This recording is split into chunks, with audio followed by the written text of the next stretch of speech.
Rocky, what's happening? What's Hey, happening, friend? darling. How you guys Happy doing? happy day before 2 days before Recfest. I'm so excited. I'm excited that you're excited. Unfortunately, I will not be attending this year. I'm sitting this one out, but my dude But Joel will be there Joel representing. will be there. What's up, Joel? I can't Ro- wait to see you. Rocky brings, and this is not your first Rec Fest. No. I was there last year, which was the first one here in the US. And it's really funny. I was planning on going one to one in the UK and it didn't quite work out. So I'm so glad that they brought it to the US. And it's an Yeah. amazing event. Last year was really incredible, and especially when you think about this was their first event. So kudos to the team there, and guess what? Next year, I'm going to put a plug in that maybe the Pause will be hosting a stage next year. Maybe it'll be the Pause stage over there, maybe the Purple Acorn stage, maybe the ERIN stage. We're going to find that one. What are you most excited for about Recfest? What are you looking forward to? You know what? For me, Recfest feels a bit like coming home. Like it feels like that time where you get to meet, those of us who have been in TA for a really long time, we just float around and we go to different places, etc.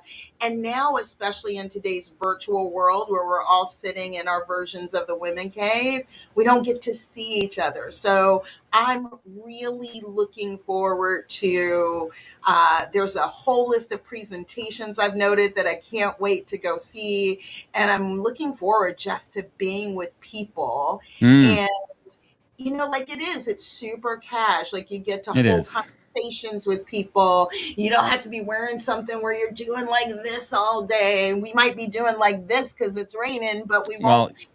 stage. Yeah, like you're comfortable. And at the same time, you still get the benefit of all this amazing knowledge and this ability to be able to network with people. I can That's tell what it's you all for about, right? It's yeah, about meeting those people in real life, forming those friendships and the energies. and they'll be lifelong friendships if you do it right. Exactly. So what are your keys to networking in real life? What's one of Rocky Howard's secret tips and tricks? So do you want to know a secret, Paz? Secret. I'll I'm keep an it. introvert. Hmm. Like no one ever believes that. Stop laughing, Joel. Like I am an introvert who behaves like an extrovert. So I really don't like to network, so to speak. And I Hmm. I You couldn't long tell though from the outside. I mean, is it hard for you? Is it really hard for you to? I mean, listen, being an introvert doesn't mean you're not a people person. It just there's other factors there, and you could also be a chameleon in different ways. well, here's what I learned, and so I did some deep Hmm. reflection, and I think the reason why I'm so adverse to networking is because it feels like you have an agenda. Hmm. But I do realize that I actually like meeting people and I like learning from people and I like learning about people. So, like, my approach to networking is really to kind of look around and go, like, who are those people who I'm like, I really want to know more about that person? I genuinely and authentically, it's not about diversiology. I don't have some secret list over here of who should be my clients and No, all of no, that no, no, kind of no, no, no. crap. Like, it doesn't work, but I really do spend time. And I'm one of those geeky people who listens to every session I can. So then I'm like going to the person and going, "Oh, you said that. Let's So talk about this." let's pause on that too because I pride myself on being. I mean, I'm extroverted. No shock there. But I mean, obviously, there's moments too when like it's a lot of energy to be me. It takes a lot of work and it's exhausting to other people who are listening to me all day long too. So one thing I'm really mindful of when I'm at these events is to really try to listen more than I talk. And I try, and I know it takes effort. Can you imagine, Rocky, how much effort it takes me to not talk? But No, I can't. and but not to make it about you, make it about them, and to and these conversations, you kind of hit the nail on the head too. It's not about selling. It's not about having an agenda. It's forming a relationship. It's being relatable. It's forming those. Listen, people buy from people they like, so it's likability and authenticity. Listen, some people are just unlikable, like Joel, but like some people, and they have to work harder to become likable. But honestly, it really just comes down to being open and honest. And there's no better place than Recfest because it's casual. You're not, as you mentioned before, you're not in a ballroom. You're not, on a convention floor. You're at parties. Well, let me ask you this too: being an introvert, is it hard for you to go to these events and parties because you feel like you have to? But that's All right. It's hard for me to listen back sometimes at the things I say. Like, did I really say that? But It was great. And I say, but it's real. I thought they were going to go with the political rant that I had from last week. Well, welcome everybody. You know what time it is. It's Tuesday morning. It's Tuesday. Woo! I just got an update on my phone that Sean Diddy Combs has been charged with racketeering, Oh, that's old news. trafficking. Oh wow, that's not HR related. Actually, kind of is. I wonder HR about related. HR. But welcome everybody to the HR Morning Show, the number one things for all things HR. All morning long, we got the full crew here. They are back from Recfest, and we're gonna get into that in a little bit. But just so you guys know, a little reminder: we are part of Purple Acorn, the one and only online community for HR professionals, decision makers, tech savvy individuals, and entrepreneurs interested in the latest HR news and updates. And if you're hungry for more after the episode, head over to purpleacorn.io. We're going to link it up. Follow us on LinkedIn. Guess what? We're all together back from Recfest, and we're going to offer the best recap in the business. So we're going to get to that in a little bit. And if you're watching us live right now, sound off in the comments. Joel's going to keep an eye on that. We're live every Tuesday on LinkedIn and YouTube. Leave a comment and let us know if you're here. And if you missed an episode, you can catch all past episodes on YouTube. And take us on the go, because we're a podcast now. Subscribe on Apple Music, Spotify, or wherever you listen to your podcast. So let's get to it. Recfest, we had a little bit of rain. Well, I wasn't there. I was kind of watching from the sidelines. We had a little bit of rain, but we're going to hear it from the man, the myth, the legend himself, Joel, in a little bit. So let's get to that recap, folks.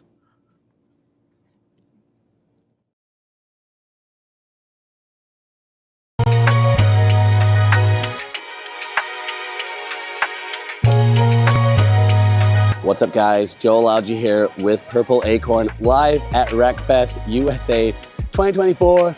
I mean, this is the place to be. It's chill. We're outside. We get all the festival vibes, but we need to see what fun is going on here. And you can see we got a ton of stuff, so we're going to go check it out. Hi, everyone. I'm Gabby Caracciolo, Vice President of Client Operations at The Muse.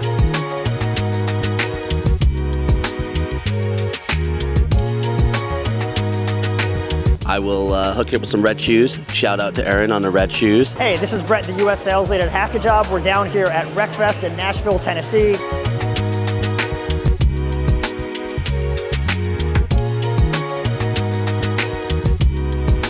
Hi, I'm Frankie. I am a product marketing manager at Hack a Job. Hello, my little blueberries. It's me, Kyle Lagunas, coming to you live from the Disrupt stage at Recfest here in Nashville. I found that the recruiting techs who recruit recruiters can use a tech platform to know about the entire world of recruiting tech, recruiting recruiters. Hi, I'm Stephen. I'm from Poetry. We are a recruiter enablement platform. We've come to be here at Recfest USA in Nashville, all the way from Glasgow. I hope that you can see my kilt. This camera's panning down, so you can definitely see my kilt now. Hey, this is John Ralph from Fountain, helping to enable companies to hire frontline workers. We're here at Recfest in wonderful Nashville, Tennessee.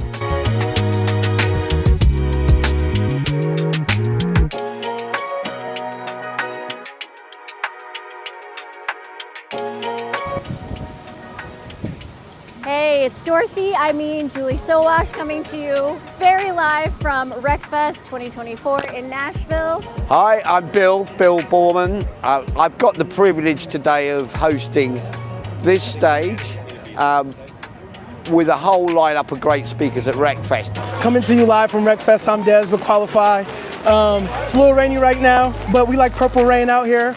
This is what it looks like. We're going to a 90s party. That's right, we are. All eyes on me.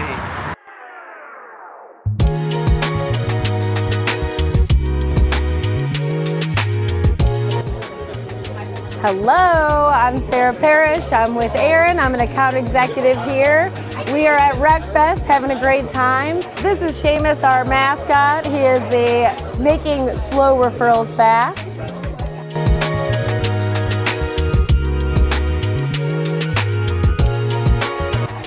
Hi, I'm Melinda Hensley here from Purple Acorn. So excited to be here. I'm here with Summer. How are you? I'm good. It's not raining It's today. not raining. Knock on wood. I don't want to jinx it, but I know. It's been great. It's the first time we've been here. We had folks at the UK version a few weeks ago, but no, it's been great so far. Everyone's having a good time. It's great. Yeah.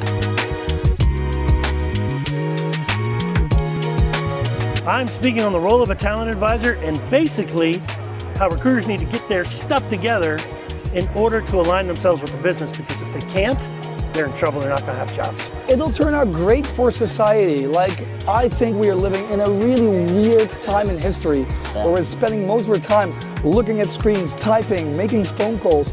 I do not that if there's any supernatural being called God of the universe intended for us to live like that.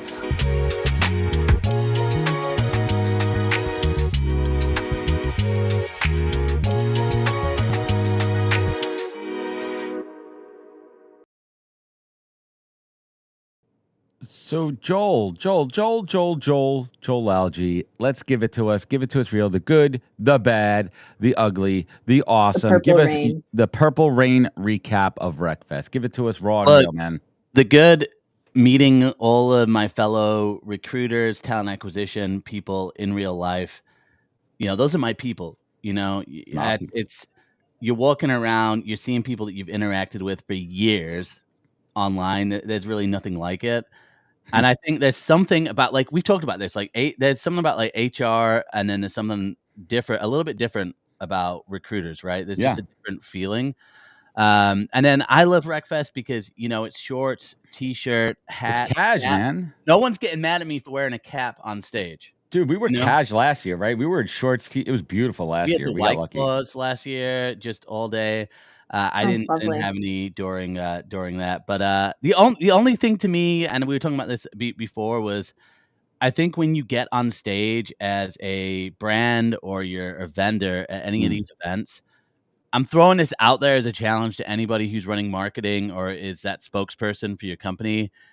I think some of these presentations, they can seem a little bit pitchy, and I get it. You have the audience, you have the stage, but I think there's a lot to be said for the last 2 years has been really tough for recruiters specifically. And I would have just loved, like, I don't know, some more like connection with people of like community. What's going on, you know? So like, was it a lot of like, it felt salesy? I would say if it was a practitioner doing a session, definitely not. And there was I felt like the second day there was a lot of practitioners who were just talking about the real issues that are going on. It's just more like if you're a brand selling, you know, or what do they call those? Like if you're a sponsor of the event or you be on stage, you want to get your money's worth, right? Like that's kind of the deal. Like, hey, we're up there, but there's a way to do it organically versus feeling pitchy, right? Salesy. It's hard. It's Yeah. hard. Yeah. But as like conference organizers too, it's your job to realize what types of the lineup that you're creating and what types of presentations are going to be up there, and to make it not feel as salesy. Leslie. Yeah, I mean that's good. I think it's good feedback. I think there's a balance there, and I think that, listen, as a sponsor, you want to get your money's worth, right? You want to get your ROI on it, as if you don't have a booth there. But there's a way to or infuse it organically as a solution, where you're framing up the problem and framing it as, hey, we at XYZ company, we have a solution for that because we see it as a problem. But don't jam it down our throats. And I want to just be clear too. Like, this was just, I think, when practitioners and people who are in the field doing the hands-on work, completely different. And then the networking was amazing. And there is just something about, I think, the recruiting field and talent acquisition where people are wanting to genuinely connect. And definitely it's just a different feel than some of the HR conferences, because it's recruiters, right? Like it's a different vibe. Yeah, we love people. We want to connect. Everybody, you know, people want to chat. People want to have fun. And then Nashville, we were promised a lot of rain and like this huge storm. There were a couple of moments where it was raining, but even then, it's like people are just out there having fun. Like, you know, it wasn't that bad. It looked like a ton of fun. I can't believe there was skee ball and the kilt. Skee-ball. Yeah. What about the parties, Joel? I want to hear about the parties. The parties were amazing. I was at the Job Pixel party, which we talked about last week, and great food, everyone catching up, and it was good drinks. It was amazing. I got a bunch of tokens, which was awesome. So I was just handing out tokens to anyone who came my way. Drink ticket, Joel.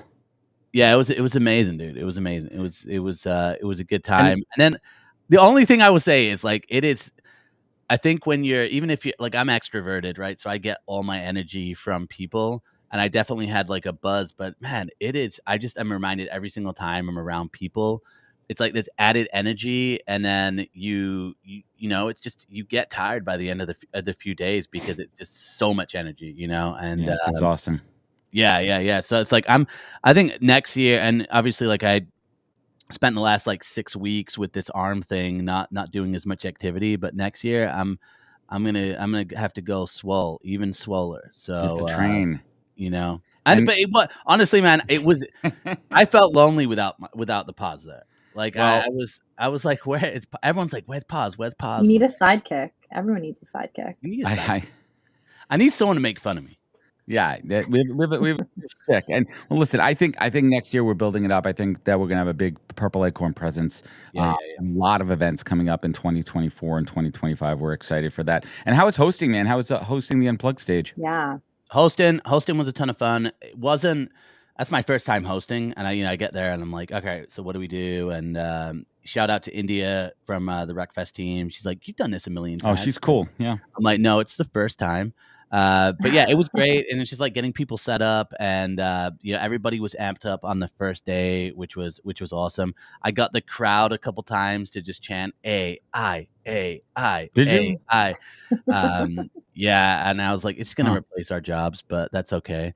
And we're just laughing, having a good time. So it was a blast. I find like hosting is more my style versus like presenting and like having to blow people's minds. So it was all good, man. I feel like that AI thing was exposure therapy. I think so too. Recruiters. Don't sell yourself short, Joel. I saw you present video last year. You're pretty damn good at it. So don't sell yourself short on that. I think it was pretty good. So we got making fun of me, not bringing. Nah. You gotta give some credit where credit is where credit is due. So what do we have next for you, Joel? Anything else in 2024? Dude, I think this is actually I'm tapped out for 2024. So staying local, staying home, really focusing on this, live shows and my podcast as well. So I think Q4 is going to be a little quieter, but next year, like I'm already planning all the trips out. So what about you guys? Well, Danielle and I are hitting the road. We're going to be in Vegas, baby. Vegas next week for HR Tech with our friends over at Higher Road, and we'll be doing some stuff for Purple Acorn. So I got my sidekick over here, the Robin to my Batman. So we're gonna be roaming around Vegas. We're gonna be doing some fun stuff out there. We're gonna be getting silly, and then I'll be heading out in mid-November to ERE Recruiting Conference, where I'll be doing a keynote and some podcasting on behalf of the podcast and Purple Acorn. So Pause going out west to finish up the year. We got 2 West Coast road trips, and then we'll see what's happening. I mean, as of right now, we have Transform, which we're going to go big on 2025 in March, and we're going to have a big presence out there. And Joel will be there, Danielle. We're going to have the whole crew, and we got some. Danielle, wait. Did I hear some awesome news about Transform? Say that again. I'm going to be on stage. Let's go. Here in 2025. Yeah. We're That's locked in what I'm the talking details. It's not all set in stone, but yeah, I'm going to be on stage. And then this week, I'm actually right after the show, I'm going to Boston for Inbound, the HubSpot's marketing conference, which is the marketing conference, in my opinion. And I'm going to be hanging out with Ryan Reynolds and Serena Williams and a bunch of other cool marketing peeps. I'm going with the marketing millennials. Do you think you could get Ryan Reynolds? Yeah, for sure. I was told that he might have almost invested in the family biz. So I might have a little connect.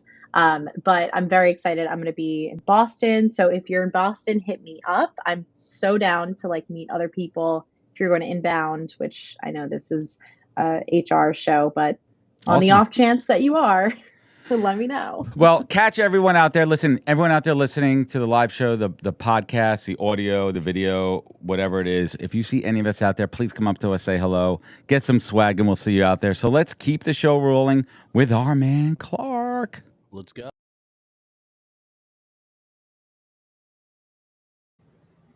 What is going on? All right, we got the Hot 100 today, so I'm going to give you a breakdown of the recruiting topic in 100 seconds. So today we got Sales Navigator crew. We are talking Sales Navigator. Everyone typically gets Recruiter Pro. It's super expensive. Everyone's talking about the price increase, but there's a little tool that LinkedIn sells. It's $99 a month that no one really knows about, or they sign up, they don't really get any training on, and it's Sales Navigator, and it is incredible. for any of the outreach that you're looking to do on LinkedIn. If you're an HR and TA, this is great to find job seekers. Again, a lot of people are going to want to respond to you. You don't need an expensive recruiter seat. You can build all the candidate sourcing lists that you need with Sales Navigator. For job seekers, again, if you've never used a premium account on LinkedIn, you get the first month free of Sales Navigator. So if you're on the job hunt, it's a great tool to kind of find the types of hiring managers. I'm going to talk about kind of my favorite filter in the account list. Like you can actually search by companies that are hiring on LinkedIn.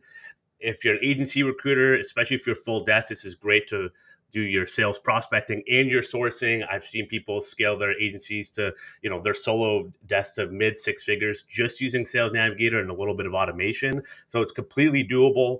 My 3 favorite features. Number 1 is the who viewed my profile the last 90 days tab, especially if you're active on LinkedIn and posting content like all the panelists do here. That you just can start to see, again, who's paying attention to your profile from your content or just kind of from your outreach. It's a great way to kind of have some of that warm outbound, those warm signals. Using account lists, this is something Sales Navigator has that Recruiter Lite, Recruiter Pro doesn't have, that you can build out, say, your Dream 100 or your Dream 20, whether you're in sales or in recruiting or looking for a job, and then pull leads directly from the accounts that you're adding. You can also search by companies that are hiring on LinkedIn, as like I mentioned before. It's pretty cool.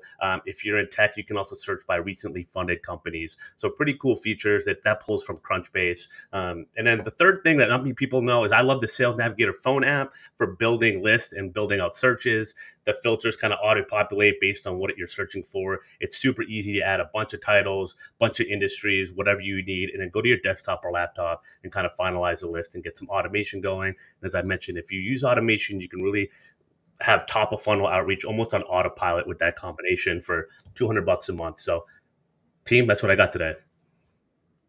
I've been using Recruiter Lite for a long time. Relatively affordable, until you forget that you have it on a yearly plan, and all of a sudden you look at your credit card and you get smacked with that. It's like $1,400. What's the difference for a recruiter between using Sales Nav and Recruiter Lite? Yeah, I think the account tabs is going to be the difference. And that's, to my knowledge, Recruiter Lite doesn't and still doesn't have. And I think that's going to be more impactful. To be able to kind of search by companies or do some prospecting.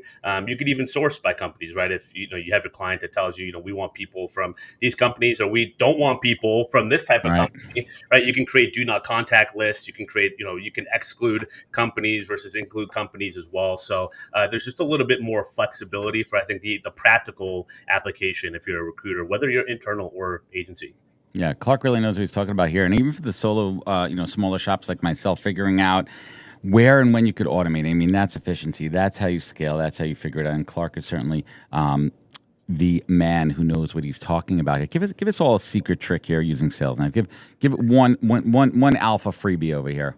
Alpha freebie. I didn't talk about. I mean, you can use Boolean within the filters. You don't just have to use the filters. You can use Boolean within filters, which is pretty cool. And again, if you're confused on Boolean, well, AI is your best friend in terms of helping you come up with some good Boolean searches and all that. So feel free to leverage that as well. Maybe that's, I don't know. Yeah, you guys probably knew that, but.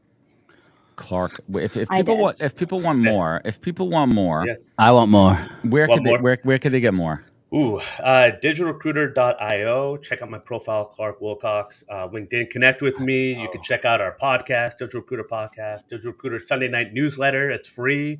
We got the Digital Recruiter library. That's what I want to do on a Sunday night. Let's spend it with Clark. Dude, Sunday night football. Watch the newsletter during your halftime show. That's. Whoa, Kevin, you just said 3 of your favorite people. Who's not favorite? Oh, snap! Busted. That is Kev.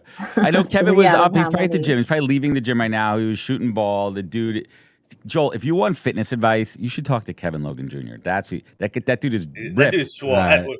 We spoke at a conference in Miami. He was doing like handstand push-ups or whatever. In the no joke. Wow. He was crazy. He's nuts. But look, I broke my arm with my body weight, so there's no way I'm gonna do that. All right. Yeah, he's crazy. I think he can still dunk. But Uh-huh. he brought up a good point. You can comment on other people's posts on SalesNav. You can see who's recently posted within the last 30 days. Oh, It's a interesting. great way to filter people that are more active on LinkedIn, but you can directly look at their posts and comment on that, which is a great, obviously, engagement That's smart. piece on LinkedIn. So yeah, Kevin, appreciate the reminder there. Shout out there. You Well, guys know about the 5-minute favor? what's that? It's when you do a favor or do something that benefits someone else, and then you ask them for something. They're much more likely to say yes. Within 5 minutes? Well, the point is to do a favor that takes you 5 minutes. Okay. So A it's like not can a take 5 comment, seconds. So a podcast yeah. review, Quid pro quo, bro. you know, I review on your found if you LinkedIn. buy someone's product, they really like you. That's a feel sure that way. way. It's Buy a a book? sure way to your loyalty. Yeah. But you know what? Buying the book is great. Well, Clark, Buy we the want to thank you as always for these hot Thank tips you. and Clark's Hot 100. We will catch you next week, and everyone, Yeah. please connect with Clark on LinkedIn and check out Digital Recruiter. It is the real deal. Like Clark Kent. Yeah, Clark Kent. Yeah. Clark Kent in the house. And folks, guess what? This show would not be possible. Would not be possible if it wasn't for the folks over at ERIN. And if you don't know about ERIN, you should check out ERIN. ERIN is a premier employee referral and internal mobility software platform that increases referral hires for non-desk and corporate employees by 5x and decreases turnover by 50%. That is key. And you can check out ERIN 5.0 with new features designed to make finding the right job instantaneous. Submitting referrals is as simple as a text, chat, or Slack or smoke signal and delivers the success metrics you need to operate a world-class employee referral program. So check out ERIN if you want to take your employee retention and referrals to the next level. And guess what? We have swag. We got some ERIN swag. So drop a purple square in the chat. Message us. We will get you some slots. Did you guys know his name is Seamus? That's also Joel's nickname. My Yeah. daughter actually Shame.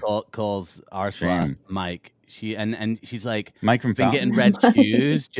So she's just like, Mike from ERIN. It's like, when's Mike sending me more sloths? Mike. I'm like, what's your sloth code? Mike. So Mike, there you go.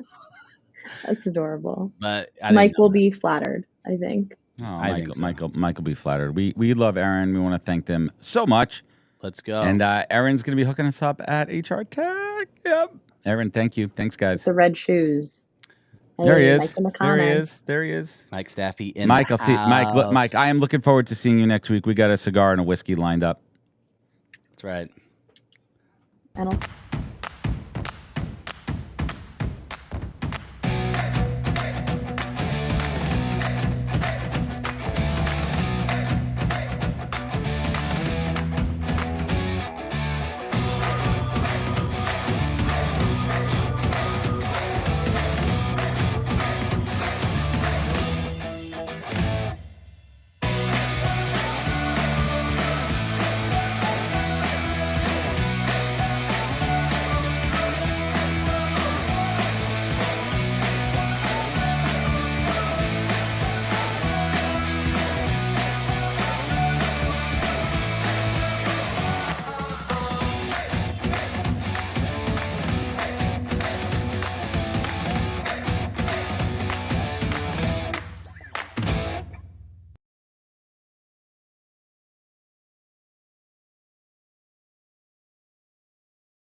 Zealand, Amsterdam.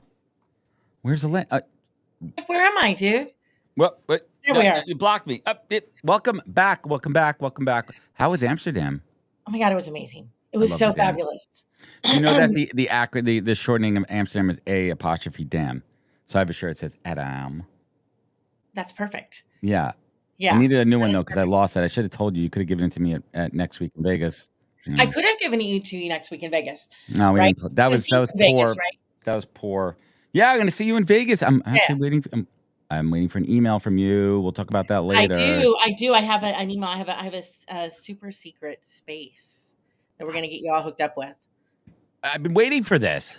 It's okay. I had to listen. I had to go to Amsterdam and have the party of the century. Wah. Everything kicked off, and now I'm all focused on HR tech. So Okay, it's all happening. but let's talk about Amsterdam. What went down?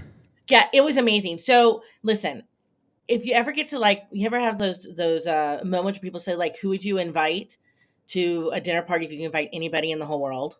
Dead or alive, or just alive? Just alive. Okay. Just alive. Because Mhm. it's creepy to bring like ghosts up on stage. So Holograms the- okay, like Tupac, Biggie. yeah, that's cool. Holograms work, but dead Joel. people probably not the best choice. So all live people, I got to put together like the best lineup of people. So kicking us off was Brian Solis. And I don't know if you guys know this guy. He is the head of innovation over at ServiceNow, but he's been around forever. Experienced designer, like super smart, and I've been fangirling over him since for like the last 10 years. So I've been walking around. I was so excited. He kicked us off. We talked about AI. It was a whole day full of talking about what it really means to make AI work in today's world, right? Where are we going? What are we doing with this? It was super hot. So we did that. John Stanners was on stage. Matt Alder was there. Rebecca, our CEO, kicked some stuff off, talking a little bit about where we're headed from a product perspective, which I'm actually super excited about as well. And just, some cool stuff happening. And then we wrapped it all up with another gentleman that not necessarily an industry person, but is a motivational guy, has a huge YouTube following. His name is Eddie Pinero. And I don't know if you ever heard of him, but if you haven't, check out The World Within. Amazing stuff. Really talking about how to step outside of the box and actually do some shit, which was super cool. So yeah, it was great. So and what are what venues are you doing these events in? I mean, I've been to Amsterdam 4 times and I've done everything there, except I've done a decent amount of things in Amsterdam, and I've everything from the good, the bad, the ugly, the awesome venues, the partying, the fine dining. So tell us a little bit, because everyone kind of has this stigma about Amsterdam, but it's a lot more than that and that. Oh yeah, no, so some awesome stuff. So we did it at the Eye Museum, which is like a film museum in Amsterdam. Oh, cool. It overlooks obviously the canal. You can't not overlook a canal in Amsterdam. Yeah, it's a lot of water there. A lot of water there. But it's very architecturally framed, very kind of modern look to the place. I will tell you the biggest challenge is for somebody who has to manage one of these events, it has a lot of stairs. There's a lot of odd shaped stairs, so I climbed a lot of stairs. And then we did the evening party. We did a Smarty party afterwards that Utter helped us with. We had about 150, 200 people on this huge boat with a live band going through the canals, which was amazing. So the best way to see any city that's water is through the canals. I mean, it's a different perspective. You actually get a sense of the locks and the dikes and everything else that they have going on in Amsterdam, and you could really understand the water level. I mean, it's a crazy. So what are your key takeaways from these conversations? Yeah. So I think the key takeaway is, one, it's time for the next level of conversation around AI. I think we all have to kind of get over the fact, is it coming? Is it not coming? Yeah, it's already it's here. It's here. Right? So I think the next level conversation is, what is it if it's not just a support tool? What does it mean for us to actually move into an augmented space with AI? We started to go deeper and start talking about AI agents, not just co-pilots, but AI agents that talk to each other to accomplish tasks, independent and with autonomy. I think that's fascinating. I think we're really headed into that space. Really cool to see what's happening there. We talked a lot about adaptive experiences and what that looks like. There's been this may be a little controversial, so all of my recruiters here, right. But listen, when it comes to hiring, we are moving more and more to a space where it needs to get as close to the ground as possible. Hiring managers need to have the capabilities to function as autonomously as possible. And there are solutions that are going to allow us as recruiters to provide guidance without being the people in the middle. And I think that's starting to happen. And so that was really interesting, and talking about what those new experiences are going to look like. So it was exciting. And we heard from Adam Reynolds over at Fraser's. It's a European brand. I don't know if you guys know them as much, but they're doing some really cool stuff with the automation of their pipelining process, their ability. Imagine this, right? Imagine that. Imagine if you have an hourly workforce and you're able to take over 70% of your hires year over year out of your pipeline, not out of new posts. You mean going back to the well? Going back to the well, but actually making it work in a highly transferable rotational skill set. It's the first person I've ever seen who's ever been able to manage it, and it's phenomenal stuff. wow, the future is now using technology. And the word on the street, I mean, I go to a lot of these conferences too, is how do we keep the human in the process, and how do we use the AI tech to make us more efficient, but still keep all that good human stuff that we need? Like, what are some of those things that you're hearing and seeing? So, John Stanners did a really good job on stage talking about us really having to have a conversation about differentiating between human skills and technology skills, right? There are things that systems and AI and technology are always going to do better than us. We need to let that go and re-emphasize the things that we as humans historically just do better, right? Which is human connection, the ability to read nuance, the ability to understand Nuance. nuance. It's all about nuance, right? Mhm. Be able to understand between the lines, right? The ability to decipher fact from fiction, right? Because if anybody's used ChatGPT, if you don't know this already, right? ChatGPT, one of the things that makes it interesting is, listen, it will make shit up for you. Yeah, you have to Right. fact check it. I mean, I've Yeah. seen candidates use it. I've seen lawyers use it poorly. Yeah. It's always happening out in that space. So some cool stuff there. I also think the other big takeaway was there's a lot of legislation coming this way. Sapathi Guru did Guru Sapathi out of Fair Now did a great conversation where he basically said, listen, you're never going to use as little AI as you do today. You're going to use more and more and more. But we also are never going to be as unregulated as we are today. That's true. It's a wild west to a certain extent. Right. So what does that mean? How do we do that in a way that allows us to not constrain ourselves? So much of our compliance and regulation is based on, employment laws that may or may not translate from country to country. We've talked about that before. All that's going to have an impact into what these AI laws start to look like in terms of kind of the next stage. We are in a really interesting space, which is not just about how do we apply AI to make what we do today faster and more efficient. It's about what does a tomorrow look like, and how does technology and AI and augmented capabilities allow us to build completely new business processes. So throw our hands up in the air and start over is the moment. What are you most excited about coming down the pipe tech-wise using AI?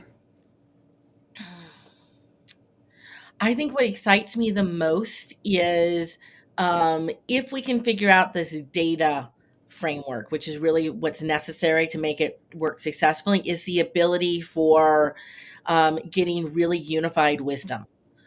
We've been playing around the edges of that for years now. These solutions can really get us there. My little birdie tells me, listen, you wait another 2 years, we'll start throwing quantum computing on top of these AI agents. And if we've got the data infrastructure right, it's there. The sky's the limit on what we can do. The sky is the limit. So what's happening at HR Tech? What are you guys doing there? I'm excited. HR Tech's going to be awesome. Okay. So you got to come by our booth, right? Chad and Cheese are going to be podcasting in the booth. So come over and say hi. We have special Friends of Winston speakeasy happening. So if you're one of our Friends of Winston, come over and find me. I'll get you a secret code. We'll get you in. And we have, we're doing a whole future of talent acquisition, future of talent happening. So we have a fortune teller on site the whole time. What? So come on over. We'll read your cards. We'll tell you what's happening, where we're going. It's going to be cool. It's going to be fun. So lots of parties. We've got some Skyfall parties happening. It's HR Tech. We're there to party. We're there to talk. We're there to party and talk. That's what I'm there for. I'm gonna get through this little cold I have. So I'm in best place for next week. What's your trick for dealing with jet lag? I mean, Arizona and Amsterdam's a haul. Okay, so first trick is the airplane trick, right? Doesn't matter where I'm going or how. So take an airplane, right? The first trick to getting to Amsterdam is take an airplane. If I'm going to be on an airplane for over 4 hours, then it is a glass of red wine, 2 Unisom, my eye mask, and I land. That's it. You just do not wake me up. Do not give me food. Do not. Nothing. And then I land, and then I'm there. And then I never go through that mental exercise of saying, it's this time at home right now. I have to I'm there and I'm on that time, and I just have to roll. So that's my test. I'm going to test that out. Australia is coming up in October, and I have not done that leg yet. I hear that's brutal, and that's making me a little anxious. Yeah, But you'll get through. That's you're gonna have to wake up. You're not sleeping. Unless you have a straight shot. No, you're transferring in L.A. I'm or transferring in San Francisco, I think. Or I okay. don't know. I don't even know where I go. When you travel too much, you start going to the airport and you're not exactly sure where you're going until you look at your phone and it says, "Oh, you're going You're to Salt here. Lake City first," right? I don't know. I feel that way between Chicago, Dallas, and Atlanta in the last couple of years. Anytime I'm transferring in those airports, all the same to me. Yeah. Anytime I'm on a monorail, I'm looking out. I'm like, you're not in the outside. You don't know what the weather's going on. You're in some weird kind of alternate universe. Well, at least I got a direct shot to Vegas, and you're pretty close. It was a quick flight, right? It is. I'm actually driving up to Vegas because I have so much freaking swag.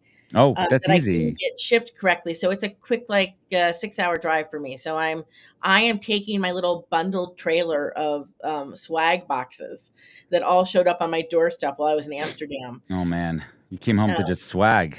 I did swag of all kinds. Well, I'm gonna come pick up. I saw there's Chad and Cheese mugs and T-shirts on the horizon. Yep. We're fully co-branded. We got to do some Purple Acorn co-branded stuff. Evan, do you hear that? You hear that? Some smart. We're gonna get into that. We will talk offline. We are on it. Well, Elaine, I want to thank you so much. I will see you next week Everyone. in Vegas. And where could folks find you, connect, and learn more? You can obviously find me at smartrecruiters.com or connect with me on LinkedIn. Elaine Bailey. I'm there. Elaine, thank you so much for joining us. Let's keep the show rolling, and it's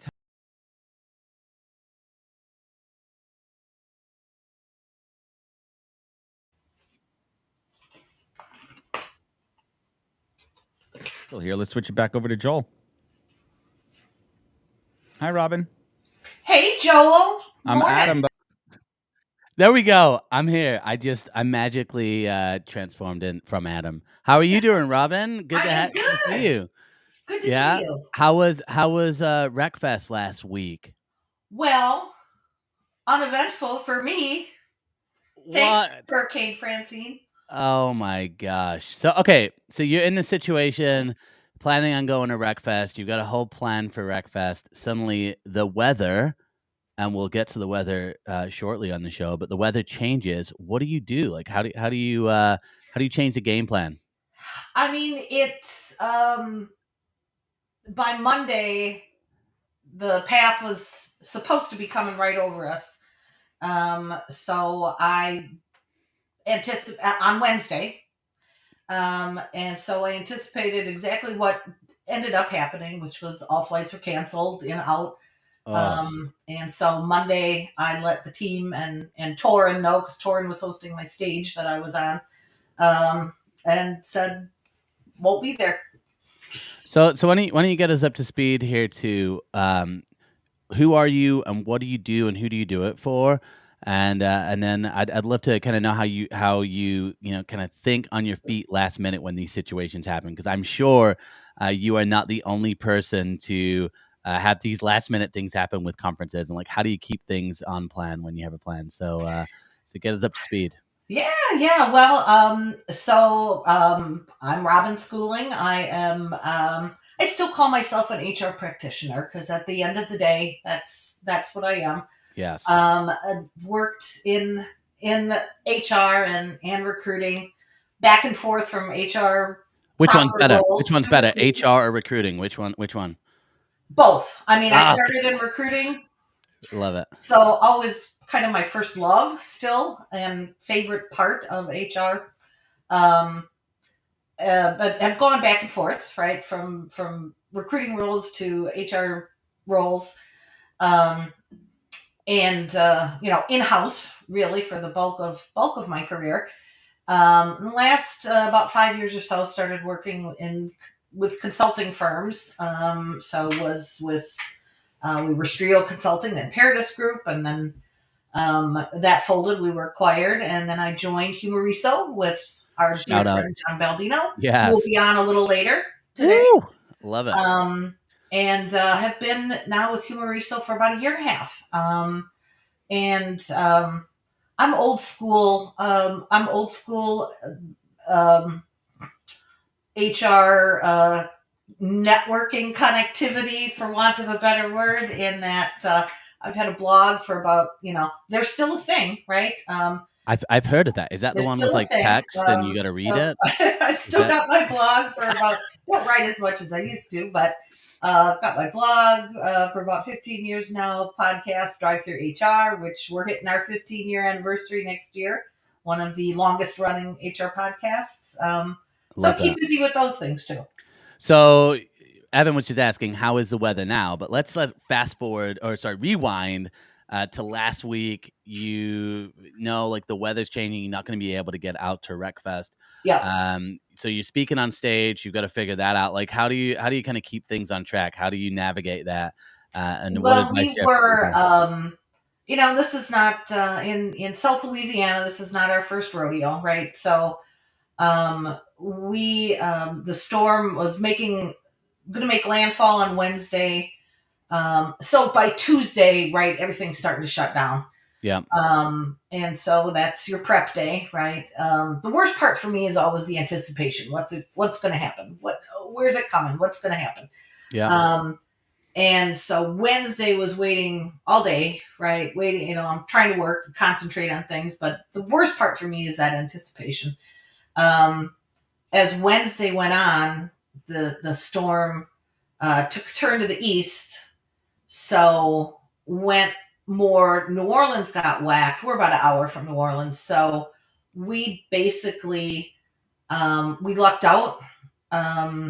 We had rain, we had some wind, but in Baton Rouge proper, really minimal damage, really minimal flooding right by us. A little bit east of us, parish next door, got more flooding and damage and that sort of thing. But you just never know. So you never know. And then how do you so you and John, you have your plan going into Recfest. We're going to network. We're gonna speak. We're gonna meet up with new friends, meet up with old friends. How do you kind of keep things on track? Like what's like the contingency plan when something like this happens? It's I just let him do his thing. I was because I was basically out of sorts really for the rest of the week after Wednesday. Because Thursday, even though we didn't really get much here, I always you get so much adrenaline working up to the storm, and so like Thursday, I was just was like my PTSD day of okay, we're done. So quite frankly, I didn't really pay a whole heck of a lot of attention until Friday, trying to okay, what's going on. Well, I mean, look, you've got it's like the preparation, the excitement for an event, and then you have the anxiety. What's going on with obviously with the weather, with a hurricane coming through. So Yeah. that is a lot. So Thursday, decompressing, letting just kind of getting back to a stable state. Yeah. Friday then, what were you guys kind of doing on Friday? Well, and here's where I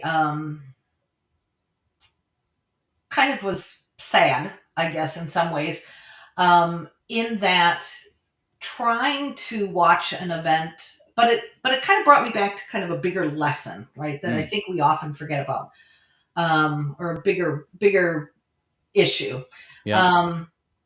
Because I'm trying to watch from afar. Okay, what's happening? Who's doing what? Who's talking about what? And there was in the moment, not a whole lot of information coming out. Really? Yeah, while it was happening. And here's where I think the difference is. And I'm going to sound like the old lady shaking her fist at the clouds, but there now, and that's also a very different vibe at Recfest, right? Because it's fast, right? And all the sessions are 20, 30 minutes and, here you go. And so people are moving. It's not like I'm going to go sit for an hour and listen to somebody pontificate. There's no like cool, like little AC rooms where you can just, it's outside. We're out in the element. Right. So, but there was not necessarily a lot of, while it's going on, here's Sally Sue up on this stage talking about XXX. And so Yeah. here's my shaking my fist at the cloud from the days of old. But I look back to I'm going to call it the glory days, when Twitter was still Twitter, and HR and recruiting events that were going on, you could very easily follow online from afar. Yeah. And you can't now because nobody is in the moment doing that live tweeting. Which blows my mind because you can stream. We're streaming live right now. Like Right. this technology is out there. So it's kind of surprising. I would have thought there would be way more content like being live streamed, whether it's Instagram, TikTok, you pick your poison. But I think, and there's different ways to consume that and to see what's going on. So for an example, if I'm sitting here, and Recfest, ERE, pick an event, right, is going on somewhere and I'm not there. But I'm still working. So I'm not necessarily keeping this streaming thing going because I can't, because I'm on a call or I'm doing this or I'm doing that. Whereas the ability to, I've got a little break. Let me go catch up on Twitter. And I know I sound like I'm a million years old, but. And everybody's just sending it. It's captured. Let me see. What's happening? Yeah. Who said what? And there's stuff coming in from 6 different sessions because everybody's putting things in that same stream, and it was very easy to get the content and the quick hits of somebody said something cool, right? That's pretty neat. You could capture that. That's what X is all about. That's what Twitter was all about. It was capturing those moments in the moment, everybody coming together. It's interesting. I honestly would have thought that there would have been more of that now, but now thinking about it, I'm like, it's probably more a lot of like after show content. I'm doing some podcasting that's going to come out in the next 2 weeks. Yep. You got people shooting selfies, probably on the spot video. So that's who kind of organizes that? Is that on the event, or like how do you kind of organize that? I mean, I think, and this is not that long ago. I mean, this is, I would say the pandemic is what really changed that vibe. It was even before Elon came in and took it over, right? But the pandemic changed that because, I think back to when, here's pandemic year 1, all the in-person events are canceled, everything goes online, which great, allowed for accessibility for a lot more people. So thumbs up to that. However, within those platforms, so you think of going on hey, we're doing this, full day conference online. And you go on there and you go from room to room or session to session. Pick an event, ATAP Global that just was, right? Shout out to ATAP Global. And you run in and you go from session to session. Well, where's the chat and the conversation happening is within that platform. Yeah. So we quickly learned to do that. HR Tech, the online HR Tech conference, right? All of those conversations that used to be out on Twitter, that would be people at the event plus people from outside could participate. That's gone. Yeah. Because everybody's doing it within the platform. So you miss that, again, that sharing beyond the people that are immediately, there, even at an online conference. So I think that changed the dynamic of, because I can remember, one of the first was one of the first HR Tech going online, and now they do it in the spring every year. But in that year of the pandemic, and it was wonderfully run, and we're in there, and everybody's kind of trying to figure out, okay, we're in this platform, and there was like a virtual dance party and all this stuff. But the conversation there were still some of us out trying to do it, outside the platform, but the conversation was really happening within there. And that was a moment when things changed, and HR Twitter, TA Twitter, HR Tech Twitter, whatever we want to call it, just sort of sucked Yeah. away and went internal more. And I think that that's sad in that Yeah, you don't get the closed same off the audience. you don't get the same community, right? And then Right, exactly. that's where a lot of like the FOMO can start. Well, look, Robin, it is great to have you. I'm so glad you were able to make the show. Where can people connect with you? Where can they find out more about you? Yeah, so I'm still on Twitter, so Yes, there's one. Me too. Robin Schooling on LinkedIn, certainly. Our Humoriso website, Drive Through HR podcast. So any of those places, good places to find me. I love it, Robin. Well, so good to see you, and yeah, we'll connect with you on all of those places. And shout out to all of not shout out, call out to everybody organizing events. Let's get the outside community involved too. Let's keep that conversation going. Well, we're gonna move on to our next caller. Robin, good to see you. Thank you so much.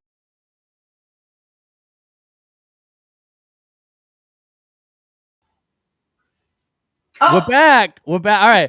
Art in the background. Tell me about your art in the background. Well, I try to keep it lively. Actually, the Bowie painting, the Bowie painting, actually, I picked up at Recfest in the UK in whenever I went, 2018, 19. So amazing. There's a little nod to Recfest every time I'm on a camera. Bring that back. So I want my Bowie artwork. Who can it be now? It's Brian Fink now. Look who it is, my man, Mr. Fink. What's up, dude? What's going on, party people? How's everybody doing this morning? Good. I want to hear about your Recfest. My Recfest was an incredible culmination and confluence of individuals who were walking the midway. There were some great people on stages. It's those serendipitous interactions. I mean, like, Adam, you witnessed me like fangirling or fanboying over Mita Malik at Transform last year. It's those type of serendipitous interactions. It was cool. It was cool. Yeah, but like, you know, for people to come up to me and be like, "Hey, Brian, I have your book, Talk Tech to Me, and all of my recruiters have it. When are you coming out with the next one? What's going on with you?" And like this genuine kind of like, cool. Wait a minute, you read my book? Like, what's going on with that? You And then bought like, my book. you bought my book. You're one of the 5,000 people who bought the book. And then, you know, this great orchestration of people being brought together, whether it's by Jamie Leonard, who runs Recfest, or whether it's Evan White and the events that he's putting together and the people he's putting together into rooms, or talking about serendipity. There's a gentleman, his name is Paul Abrams, and Paul Abrams is at Huron Consulting. And he came up to me and we had a good 20-minute conversation about talent mapping and what that looks like, and how you can go from how you can take baby steps to be in that proactive funnel of looking for candidates, as opposed to that kind of inbox recruiting that we get caught up in a lot of the time. Reactive recruiting, as we like to call it. Sure, absolutely. So, let's talk about some other highlights there. Keynotes. Of course, it's the serendipitous connections. It's the parties. It's a walk in the streets and running into people. But what stood out from the keynote and presentations? Who rocked your world? Okay. 3 people who rocked my world, or 4 people who rocked my world in particular order. I'm being deliberate when I say that Anessa and Tara Turk. Anessa Fike and Tara Turk had probably the best conversation of any conversation I witnessed at Recfest. Wow, shout out. I thought it was super powerful. I thought it was very transformative in terms of the actions that both of them are taking and the instances they spoke about, and the actions that you can take in a deliberate fashion to change your organization. I think one of my favorite takeaways that Tara made a comment about was, if you want to change your organization, start with yourself first. I think that's something that we forget often. Number 2, Torrin Ellis. You and I have just great respect for Torrin, but Torrin took the stage and he spoke about what it was like to work with clients, what it was like to break down barriers. If you want to say that this was a vendor-led talk, because Torrin does have the Torrin Ellis brand, which strategizes with organizations to make them more inclusive. This was the best vendor-led talk Wow. of the event. Now, I would be remiss to say that I said 4 people. Yep. I really meant to say 6. Is the conversation that took place between Jerry Crispin, Carmen Hudson, and Glenn Cathey about the intersection of AI and sourcing. I mean, I'm a sourcer at heart, man. Like that, you knew you were going to pull at my heartstrings. You knew you were going to get me going on what's that. interesting about the names that you mentioned, I mean, these are folks that have been in the industry a long time. So it's interesting to get their perspective because they've seen it all versus newer recruiters who only know the tech that we have now, which is light years ahead of where it was even 5 to 8 years ago. So I like to think that there's a systemic change that happens in recruiting, and I choose the word systemic very deliberately every 2 years. Is that every 2 years there's a rise of speakers, and then they just fade away. They like leave TA, and I don't know if they're pushed out or if they just have one message or one thing to say. I mean, Adam, when I think about you, and yes, guys, I'm kissing Adam's ass. He paid me to say this. Is that Adam is serial at what he does, right? He is built, he builds again, he builds again. Yeah, okay. Fine. But the thing is that there are people who enter our space and they're there for 2 years. They say something that fundamentally changes what we do in the business, and they disappear. It's crazy. They just go away. I remember these 2 gentlemen who were talking about social media influencing at a SourceCon. It was actually SourceCon 2018. Chris McCormick, and I can't think of the other gentleman's name. That was 6 years ago. Yeah, they're not in recruiting anymore, right? They're smart. They were main stage. They were keynote speakers, right? Maybe, right? Or they didn't have the wherewithal to take the step into entrepreneurship that you and Adam have, Joel. Thank you, Joel, for piping in this year. I hope everybody heard this. I wish I could have been there so I could smell how wonderful Michael Goldberg smelled. Okay. He went from Old Spice to Axe. Like I asked Joel, because last year I said to Goldberg, I'm like, you're smelling old Goldberg. And then he's like, and then Joel came up and said, you should switch to the Axe body spray and it'll help age you down a little bit. True story. I love it. I love it. But that is the serendipitous connection, smelling Michael Goldberg. No. But for real, like the coolest part for me about any of these events, but specifically Recfest last year, it was like the community. We spoke about this before. TA is different than HR. I've been to TA events and I've been to HR events. No, I'm not pooping on the HR folks. HR is this week in Nashville. That's where Allie is. That's where my wife is. But the TA community, it's good to see the strong. It's good to see the tribe is strong. It's good to see the love. It's not competitive, right? So, Adam, it is good to see that, but I'm going to go back to the comment that I made, is that we've got to do everything we can to get new voices up on the stages and to have those conversations, right? One of the reasons that I tune in every week to you guys is I don't know who you're going to have on the show. Like, you publish a short list, whatever, it's nice and so forth, but I didn't know Danielle until you guys had this show, and now I'm like on the edge of my seat. Fresh voices and opinions. Yeah. But that's what we're trying to do here, right? Like there's so many voices. And you mentioned a bunch of names, and I think Recfest did a good job. Tab was out there. Tabitha was out. So Tabitha, new voice on the stage. Great voice on the stage. Mike, Steve right? Jewell. Mike. Yeah, Steve Jewell was it. Mike Presto, what's his last name? Right? Prescott. Yeah. Prescott, He was from well, and Mike and I had we had a moment, like we talked about what it's like to recruit everything from back office to front line.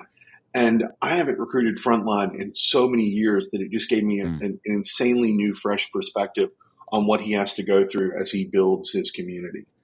Yeah, he's doing a great job. So what's coming up? What's coming up next for you on the travel? I know you got SourceCon coming up, right, San Diego? I have SourceCon San Diego coming up. I am excited about that. We are going to be talking about generative AI and natural language search and what there's all the crazy differences between all of these LLMs and how do they work and how do they make you a better sourcer. Right. So we've got some energy there. I'll be speaking at SourceCon. I think I'm coming out to ERE because I want to see my man Adam Posner on the stage.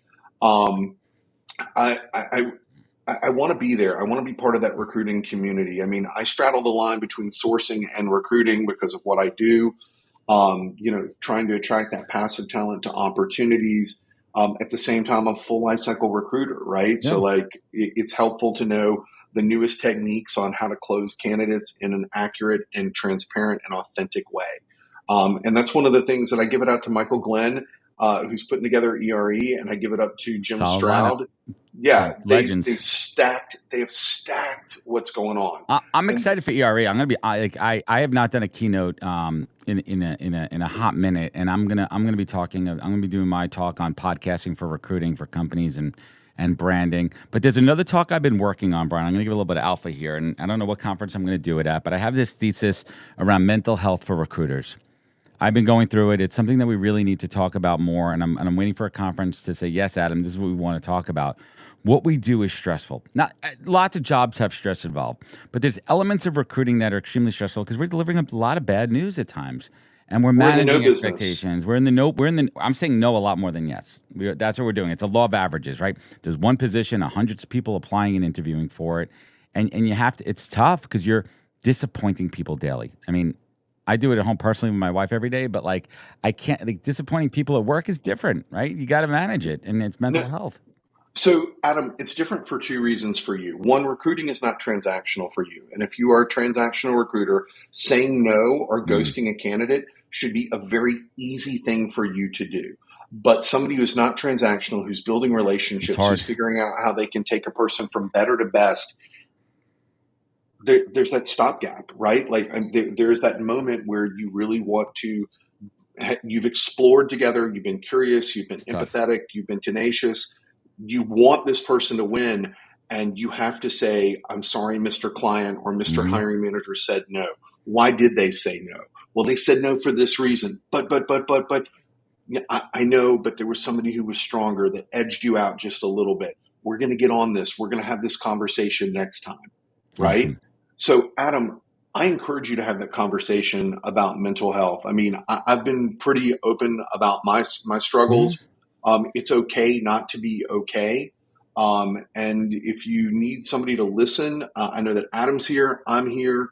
I'm not a trained professional. I did not stay at La Quinta Inn last night. There's resources, and but here's the other thing too, Brian, and you and I have a rapport there too. It's about forming friendships like this, where I could text you anytime, like, hey man, you got 5-10 minutes about later today or whenever we could chat, and we make those time for each other because we support each other in the industry. Brian, as always, you deeply appreciate you, our friendship, our partnership.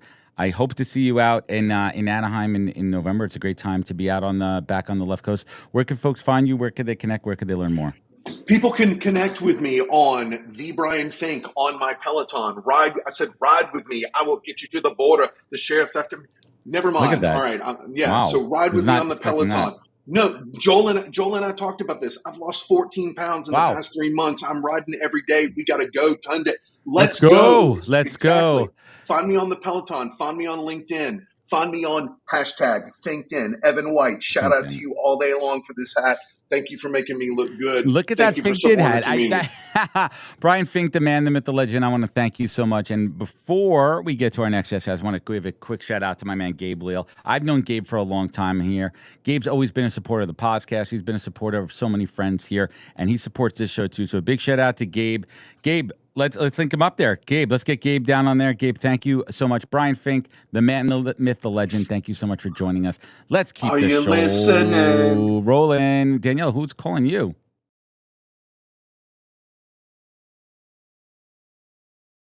Ring. It's Anna and Lily. Yes, Lily and I are tired. We just got home from Recfest like an hour ago. No way. Wow. Yes. Welcome back. You're like in the winding down phase. You're We nesting. are on the red couch in She's my passed office, out. and it's like night. Oh, sorry. Oh, hello. I have to tell you that Lily is at the top of my list for girl names. Oh, yes. One L or 2 L's is the question. 1 L. Okay. Yeah. I love it. Yeah. Do Yeah. it. It's a fun Oh my name. gosh. We Wait, got so Lily how is biscuits, Lily Cakes, yeah, all kinds Oh, of that's so fun names. sweet. So Yeah, I feel like the names that end in Y or I or E, yeah. they tend to be easier to give nicknames to. Yeah, my 15-year-old constantly resented me for naming her Charlotte because it was so many letters when she was learning to spell her name. And I guess I I was like, relate. you can't really go by Cha-Cha in school. So she just Char, that's doesn't so put cute. her name on her paper. So Honestly, anyway. I'm a big fan of the names that you're choosing. Oh, well, it's so nice So to meet you. it's so I nice to meet have you. been loving the dynamic between you and Adam and Joel, and Thank such you. a refreshing voice, and love how you represent the younger generations in this business. I think it's Thank you. amazing. Thank you. I think it's important. I think we're reimagining work, we Yeah. have to do it collectively because people love to talk about the next generation, but Yeah. rarely do they actually include us in the conversation. And I think now is the time to do Mhm. it. And so Yeah. that's what got me here. But I want to talk about you and Recfest Yeah. and how it was. You're probably still coming down from the high, which is great. You're still kind of on it. So tell Yeah. us a little bit more. No, it was fantastic. I mean, I'm one of those like get it done kind of gals, right? And I had the privilege of going last year. So I'm like, I'm an alumni. I know what I'm doing. I felt like I was the unofficial Recfest like hype woman because I Love. literally recruited so many people to come this year. That's And amazing. so then I got a bunch of the women that are kind of my tribe on my audio stages to rent a condo together. So it was myself, Erin Riska, Tabitha Wow. Cavanaugh, Heather Colvin, Carrie Cochran. We were a whole, squad over, and I would really want to create this like Recfest row Wait, next year. I'm obsessed. Yeah. Can I come? Can we make Yes. it like a intergenerational co-living Yes. situation for Recfest, and then we'll all create content together. I'll be the head of content, Okay, well, and so this was I yeah, wanted to do like a Love is Blind, I do an intro of everyone, like, why are you here? What is your name? Like, what are you that's hoping to get? unreal. And the pantry was going to be like the confession closet where we go in and just like blind record like what's coming up and be like, I can't believe we forgot the couch didn't like how to pull out. Poor Erin had to be on the couch and not on a mattress, just random stuff. This is So it, unreal. yeah, so we had a blast and it was super close to the park. And I mean, the sessions were great. I, got Lillian again. Didn't really ask her permission, but she had her service vest as we kind of went in. And Well, it's having her is outdoors. like the best networking tool ever. And, she has more influence and fans than I do, which I'm totally fine with. Me to talk to everyone. The downside is I'm typically late for sessions and I didn't get to see all the vendors. Like I never even made it over to the shaker tent, which looked amazing. But I think it was Mm, also full because the rain and the weather was so unpredictable. right.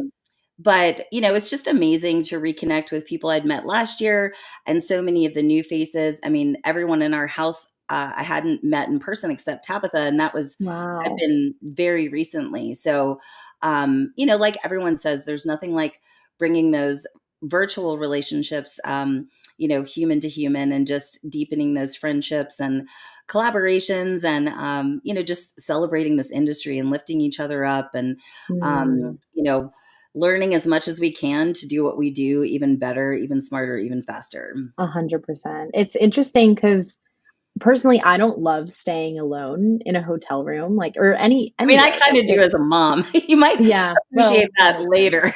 Yes.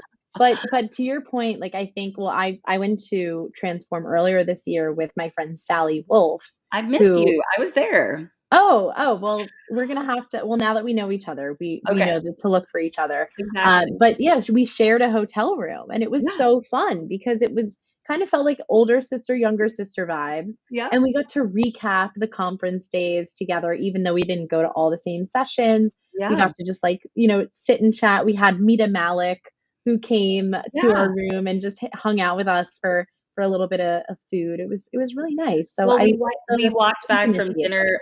I did like an unofficial Friday night dinner. I was surprised that all the vendors had like events Wednesday night, Thursday night, and nothing on Friday night, which I think people are going to stay in town for In Nashville, essentially. Nashville, So 100%. I was just like, hey, let's all meet at, Taco Mamacita, whoever can come. And we had like 25 people come.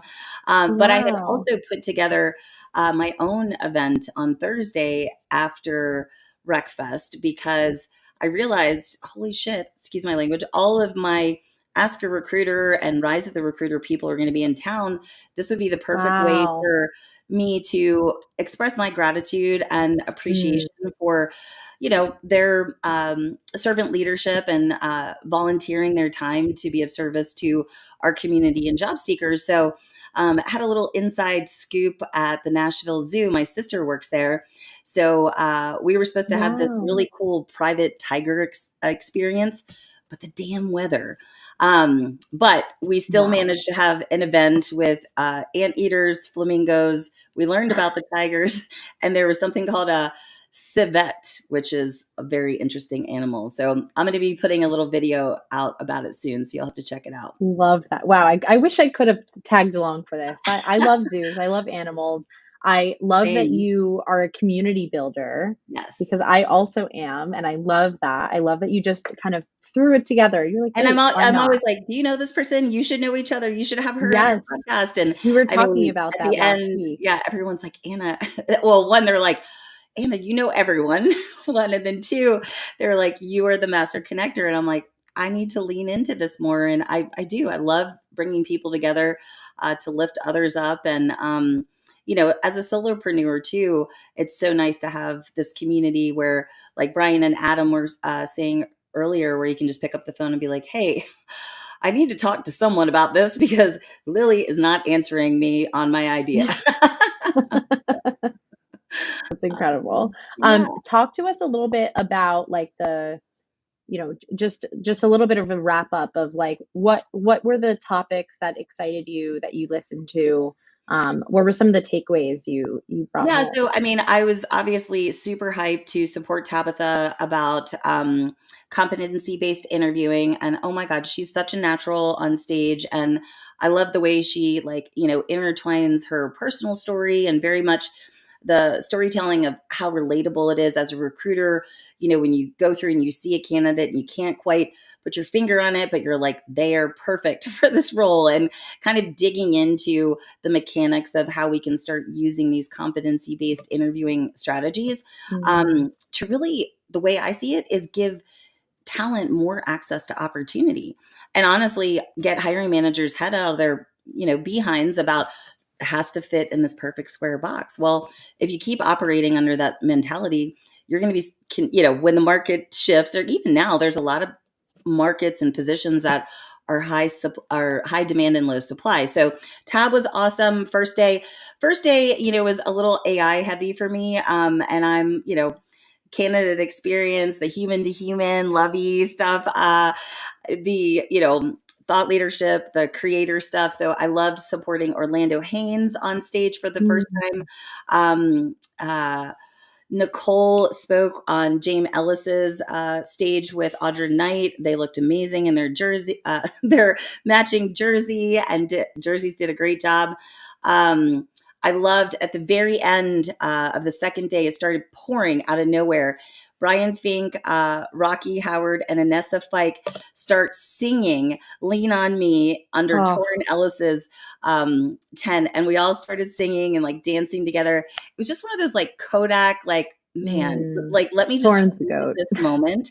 And we were all like, sweaty and wet and just like, crazy looking.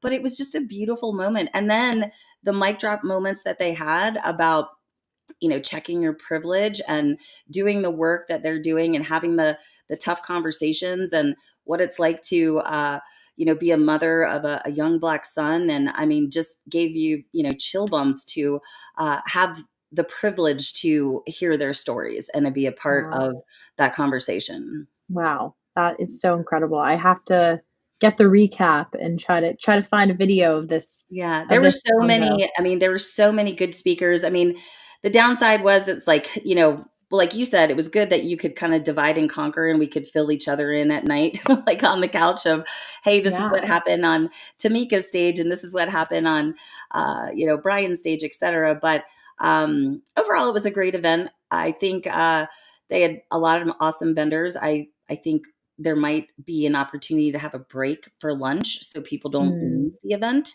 and maybe have some food at the event would also, Smart. Well, that was the big complaint, good like I feedback. heard. But otherwise, like Jamie and his team are absolute rock stars, and they're just great humans too. So I will continue being like a massive champion of Recfest. Oh, that's Wherever awesome. they end up being. I'm like, hey, come to Atlanta. Then Lily and I can be like the official Recfest, mascot.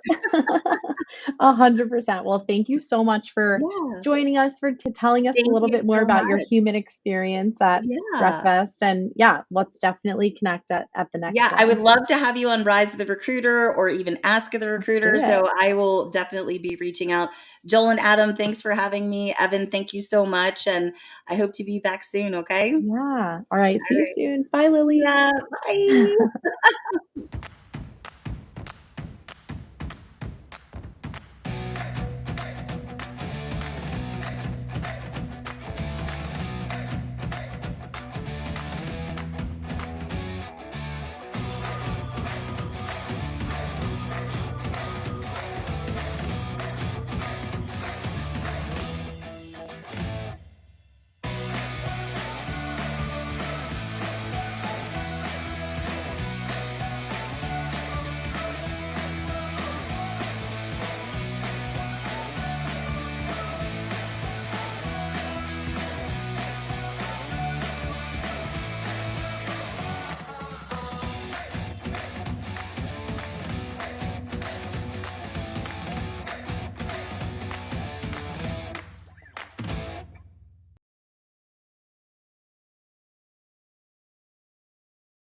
Hello, hello, hello. Hey, first of all, before I get into the HR weather, I was pretty bang on with the weather in Nashville last week. So I predicted, and we talked about it, Adam. The coverage. 75% chance of rain, 100% at bicentennial. So Joel, it rained, right? Like from the videos I saw, everyone I talked to. It rained, but it wasn't that rainy. The weather people, they like to use clickbait, I think, for ratings. No, that's why you love them. So it wasn't too But bad. I was right. I was right. I Oh, now have the credential to be a real weatherman. So You are a real weatherman. yes, Don't sell yourself short. Call me. You Definitely want to be identify as a weather weatherman, so you are a weatherman. I am a weatherman. You're a weather person. A weather person, exactly. Weather expert. Weather expert. Whether Let's or not jump you are, into- that's not for us to decide. Yeah, I think I am. I was right. And then if we look at next week in Vegas, I predict it's going to be really hot. That's oh my God! Let's talk about let's talk about that for a moment. I think on Tuesday when we arrive, I think we're looking at let's see, a high of 103. You know what though? I lived in the desert and it's not that bad. Okay, What desert It's dry heat. I lived in the Inland Empire, so like Palm Springs, Palm Desert, and it was. I would take dry heat over humidity any day. Yeah. Humidity and 80 degrees is worse than Dry heat doesn't dry. melt your makeup. Yeah, I live in Canada. I don't think I can handle 103 degrees, but we'll see. How about we jump? I'm gonna schwitz, Danielle. We're gonna schwitz all over each other, Adam. It's gonna be a schwitz fest in Vegas, but we're gonna try not to go outside. I'm telling you that much. No, that's the plan. I am not going outside at all. You're going to have to. No force pool me. parties? No, I'm not even bringing a bathing suit. Actually, I might. I am. You will. But I don't think we'll have Definitely bring a time. Speedo. I love Purple great. Acorn live with Purple Sauce acorns. on Love it. We're gonna shoot some really funny content. Yes. Hey. How about we jump into the HR weather? And this week, I want to focus on candidate experience, but I'm going to take a little bit of a different angle. Like it or not, job boards are the number one source that candidates go look and find jobs. In a recent survey, 70% of candidates said they go to job boards first. So for today's HR forecast, I'm calling for a major shift in how we approach advertising in this space. For too long, HR and talent acquisition have been focused on quantity over quality. We've been chasing clicks, impressions, and application volume. In reality, how many are qualified? So we live in a world of lazy AI applied tools that literally you can apply for 1,000 jobs in a day.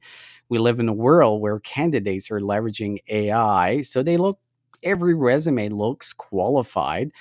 There's bots in the system. There's international applicants that don't have the proper documentation. It's just overwhelming recruiters out there. So we have to start forcing providers to move away from this cost per click model that's been kind of put upon us to pricing that actually reflects the value of a qualified candidate.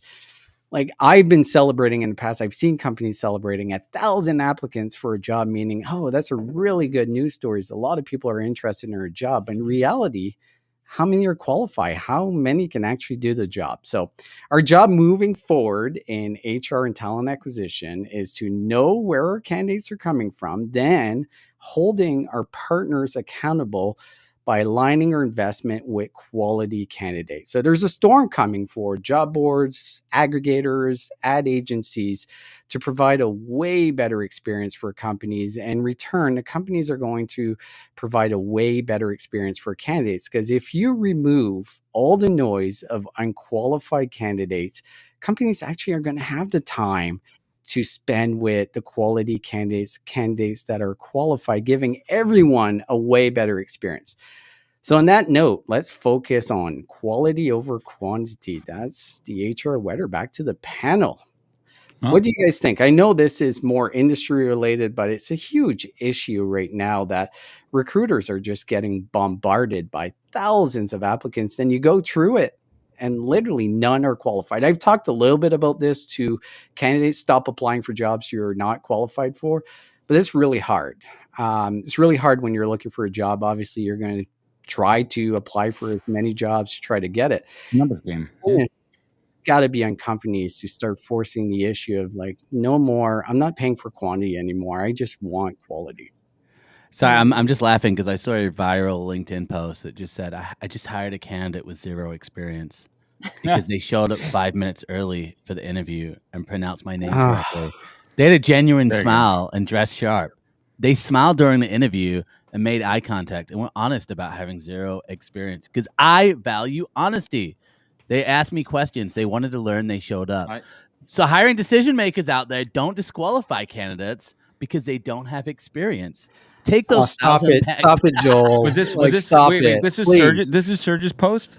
No, this is just a viral post. But no, I would Garbage. never post that because it's pure BS, right? Like in You reality, just got a I new don't know job. where You're career good. coaches have come with this, saying you should. I want to check on this guy in 3 months.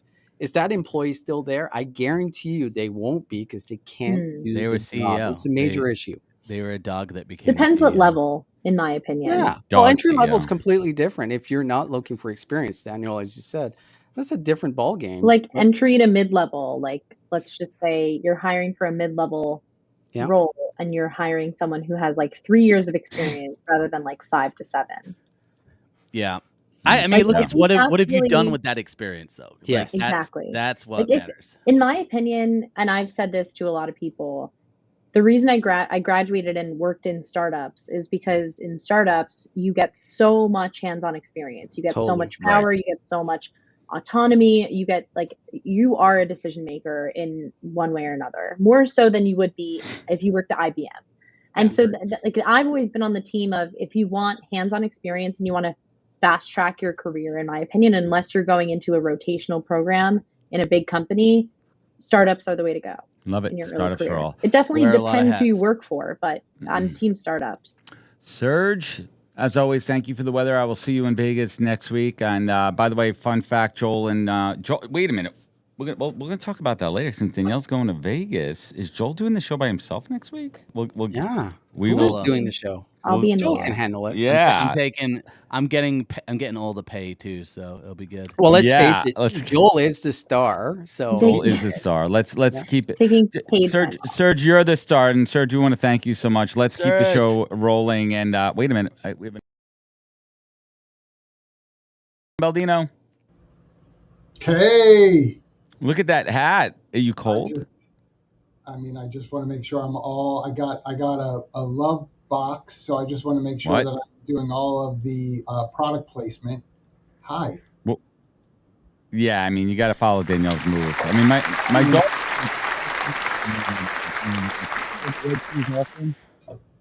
If I unpacked every box live, There'd be a lot going on. So what's happening, man? Were you out at Recfest? Were you down? Were you over in Nashville? Yeah. How was you? Did you get wrecked?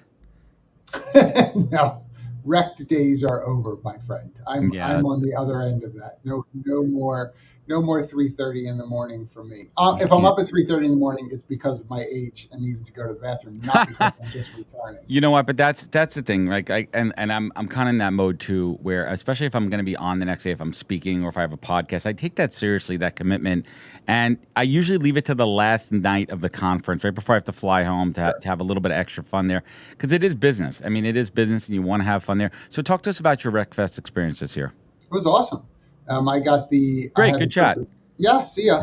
I had the privilege of being moderating a panel with some qualified users, which was fun, and to be able to talk about that product. So I like that Recfest affords opportunities to be very pragmatic about so much that's there. Right, there are all these tech partners that are there, but we don't always get to hear sort of intimately about what each of them is doing, and so many had opportunity to sort of share what's going on. So I love that, because there's a lot of good stuff going on as far as technology is concerned.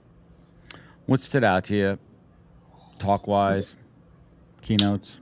I mean, I'm a fan of practical. I mean, Madeline Nerano is like, I adore her.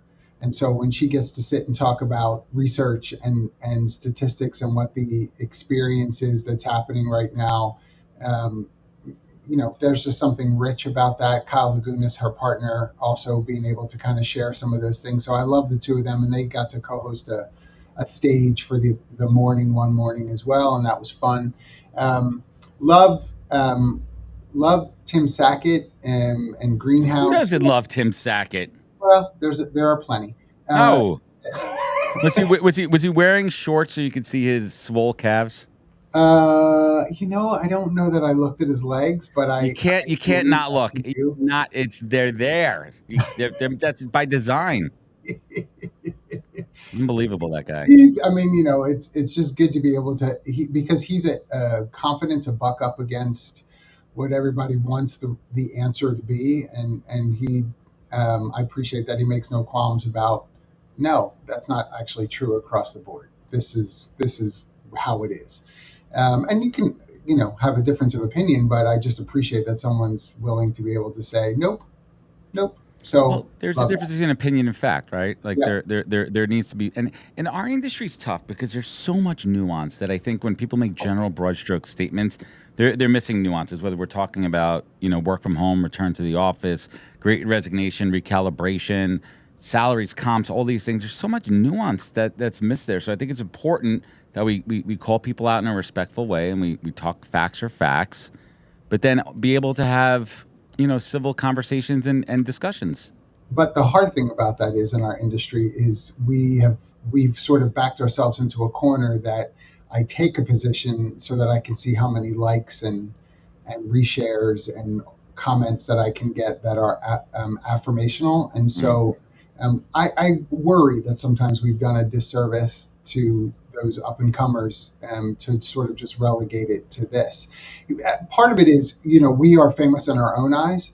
And so, at Recfest, there's some amazing people there. Jerry Crispin and Steve Legends. And Dean DaCosta and some of these people, Bill Borman, and people that, I've been friends with these people for years, and just to be able to sit there with them and kind of talk through things, it's awesome. But if I go into a manufacturing facility or certain tech companies or an automobile dealership, and I'm like, yeah, I was talking to Bill Borman last week in Nashville, and they're like, the guy living in the trailer with the beard. Jerry brought his Airstream, and it's awesome. They don't have this, like, the HR famous only goes so far, right? It's really about what can we take from the experience together and bring back to be practical, I think, in the workplaces we're a part of. That's what we need to be doing. And what about the afters and the after parties? What stood out to you? Which sponsor really threw it down? I mean, I was at 1230 in club, and that was a beautiful place, and the view is awesome. That was the Aptitude Research BFF party, and I got to do the riverboat with Qualify, and Flip Cup was happening there, and I got grief yesterday because I guess they posted the video and people noticed that I wasn't participating in Flip Cup. Why were you at least like judging or some kind of other I was non-participant activity? Imagine the old Muppets guys that were up in the balcony booth, the one that looks like an eagle towards everybody. Yeah. That was me. I was that guy. Stopped by the Redneck Riviera festivities on Broadway, and that was a good time as well. I don't know. I don't have a bad time. If people say, yeah, I went to this and it wasn't that great, I feel like you're looking for it to not be great. It's no way. It's in your face. So leave us. We got to keep the show moving. Leave us with one aha moment from Recfest. The people component of recruiting is still alive and well. I'm a fan of tech. I'm a fan of being able to streamline processes. I get all the AI stuff, but over and over again, people talked about the fact in some way, shape, or form that the people component isn't going away. We need to continue to kind of be thoughtful about really delving deep into relationship and figuring out skills and aptitudes of people, and that comes through conversation, people to people. Keeping it real. Well, John, we want to thank you so much. Where can folks find you? Where can they connect? Where they can learn more? Humoriso.com. Feel free. Let's keep it moving, John. Thank you so much. Am I going to see you at HR Tech? You're going to be out there? I will be there. Vegas, baby. See you next week, man. See you next week.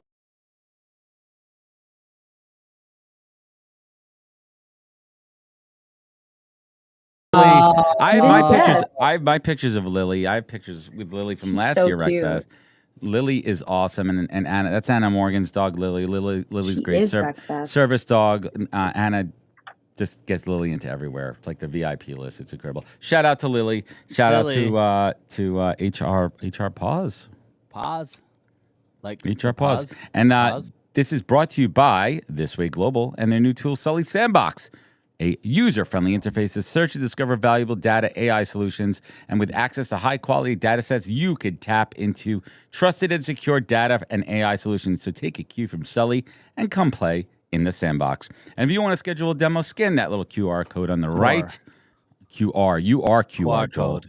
And by scheduling that demo, you will also be participating in This Way Global's Pause for Pause program, where they will donate $100 to your favorite pet charities. Let's give it up to our friends over at This Way Global and HR Pause. And hey, Lily, good to see you again. Woo! And that brings us to the end of the show. I know that Danielle has to make a train, so we're going to say goodbye. We want to thank ERIN. We want to thank all of our sponsors and friends, and make sure that you tune in to hire her. Pacific time, 2 p.m. on the East Coast. And if you want to see more Purple Acorn, head over to purpleacorn.io. Follow and subscribe.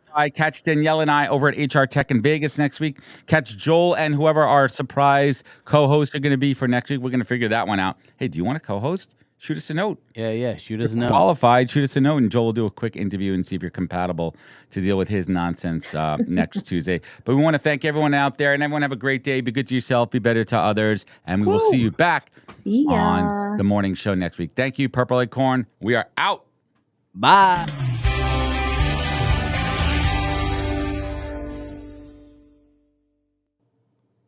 All right.